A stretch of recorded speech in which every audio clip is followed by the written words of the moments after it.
Joe Brindisi. Joe, good to see you. What's your main instrument, and what have you been doing these days in music? Well, right now it's the mallet cat, but I started out on drums many years ago, Yeah. and then I switched to a marimba type instrument. From there to the vibraphone, and I started playing vibes. Can't tell you what year, but Yeah. 15 years ago. When I got serious about them, 15 years ago plus. Yeah. But ever since my late teens, I started picking up on vibes on my own.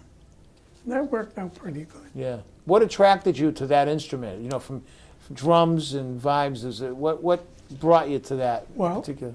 Basically, it's a percussion instrument. Yep. And of course, the big rave and craze at the time was, when I was growing up, Lionel Hampton. Lionel Hampton, right? No question about it.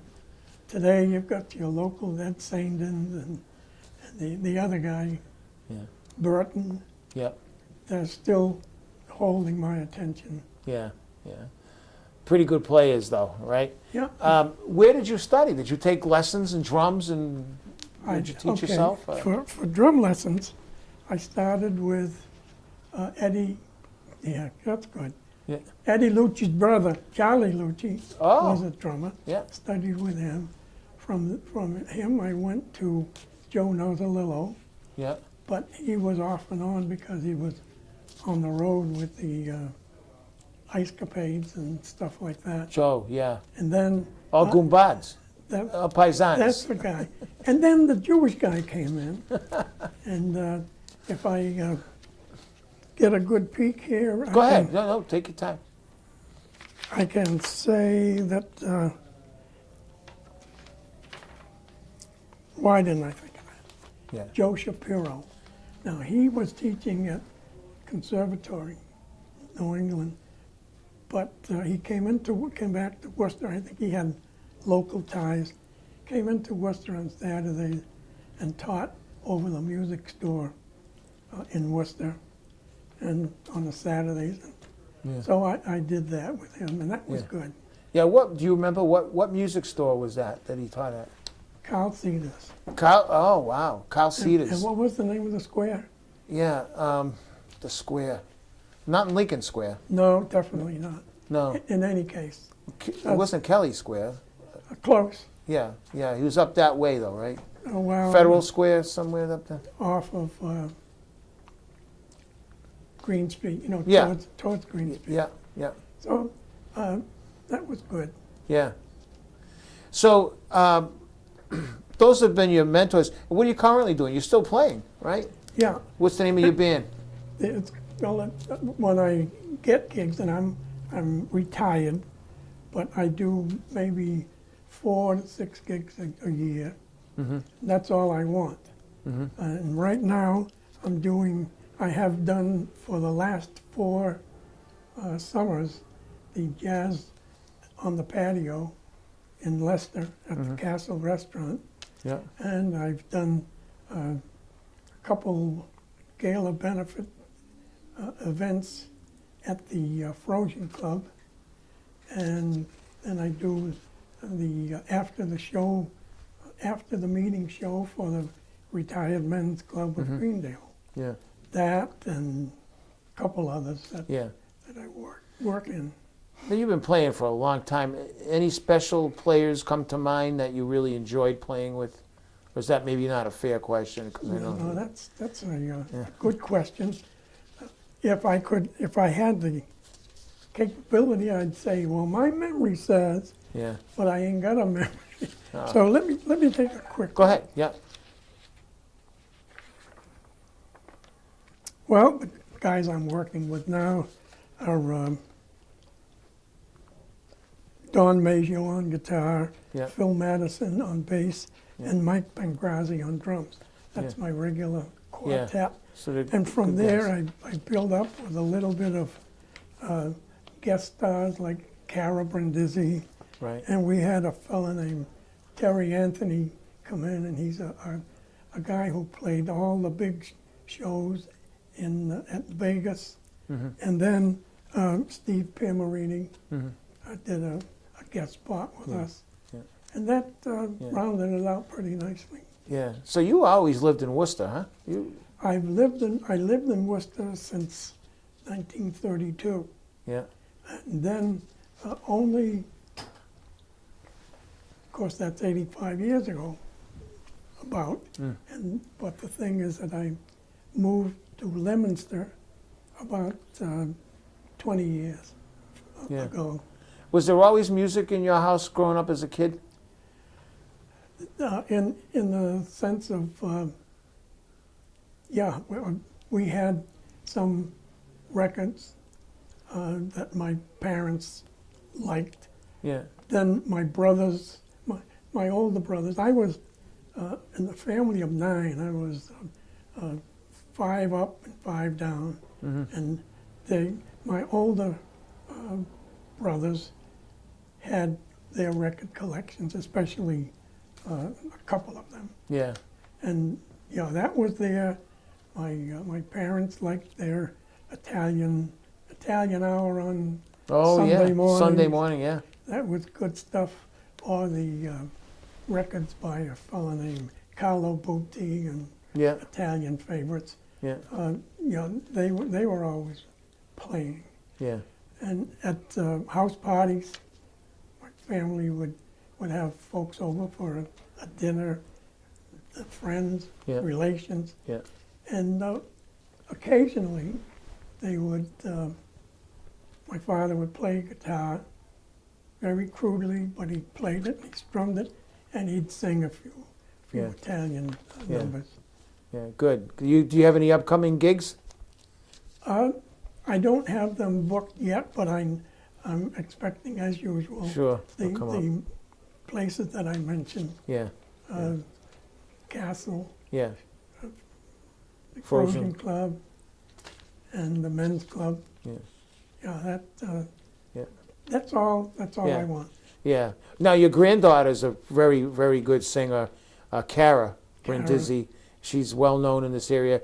I imagine you were a big influence on her musicality. Well, you have to ask her, but I think so. Yeah. Yeah. What do you tell young people today, who are interested in playing, vibraphone or mallet instruments or drums or anything in jazz today? 3 things. Yep.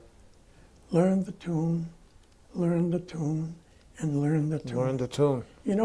That when you break that down, get that melody in your back pocket, then work on the chord changes, and then you can fool around with scales and stuff, and you're well-rounded. Right. I never learned music harmony and stuff. For a short while, I worked with Ogren. Oh, okay. Yeah, Dick Dickie Ogren. Ogren. Yeah. Yeah, and after my wife passed away, I decided to start studying a little more about vibes. So he helped me getting the music and scale Understanding part of it, the theory. But as far as real delving into that, I didn't. But what I do today is I can read melody. I know where the notes are, and I can. And I know the formation of all the triads and chords. So I just play on the chords. That's all. And then if I know some stuff in between, like a sixth or a ninth that would go in the scale, I'll work those in too. Well, Joe, thank you so much for taking time with us. We said it'd be easy. I hope you found it easy. I want to thank you for sharing your story with us. Yeah, can I do Go ahead. just a little more? Sure. You can edit this if you want. Yeah. One big advantage I had was working in the Perry Conti groups. Yeah. He didn't work us into jazz and stuff. We had to do commercial stuff. Yep. But the guys that I worked with through the years, that made a difference. And Sure. then There's something about Yeah, I got my bones playing with his groups too. that Yeah. that helps, you Yeah. know. Then I worked with the Johnny Mason Trio, the Jimmy Rivers, remember Yep. him? Yep, Renucci. And eventually I got to form a group with a group that we named the Townsmen. And we were, according to James Gagoris, one of the best party groups in the area at the time. And you had I about remember them. 3 or 4, and I wish I could remember the other names because they were really worthy of note. They were good groups. Yeah. That took me there. Yeah. And I had a chance to work with Reggie Wally. Yep. And of course, you talk Reggie Wally, Bonnie Price and those guys. you got Bunny and Bonnie, Judy Wade, and some guy at one time, Matt, I'm going to say it, Nat the Hat Simpkins, and he worked with them too. Yeah. And as far as now playing on the vibes, I just have this to say, that I go out and have fun, and enjoyment. Sometimes it's tough for me with my limited background, but regardless, every night, half an hour, I'll get down there and I'll play the vibes. Yeah. Good. Just to keep going. Yeah. But regardless, all the gigs, whatever gigs I have, and however good they come out, it's one thing that a lot of musicians can count on, who you're working with. All the people that I work with and have worked with, they make the difference. Yeah. At my Right. point, with what I know, what I don't know, the people that support me, Yeah. and occasionally I'll get John Catalozzi to come in on keyboard. Not because I really want to have a keyboard there, but I need to have a keyboard there. Right. Right. Because with just to be a comping instrument Right. behind other musicians, I want to make sure that the guys that I have the best backgrounds they can. Yeah. And so That here helps we them. have a good keyboard artist Yeah. that would Yeah. do that. Yeah. So I hope to continue Yeah. and keep going and Well, I want to invite you to come down to WCCA TV too at some point, and I think you got a lot more to talk about than we have time on this jazz interviews here, but definitely. this is going to be finalized, and Yeah. I'll have a pretty pat set of information, Yeah. chronological and otherwise. Excellent. Excellent. Yeah. And then after it gets done, who knows? It'll be Yeah. a movie made for TV. That's right. Who's when going to you're play eating you? your salami sandwich. Joe, it's been a pleasure Hey, talking with you. Thank you very much.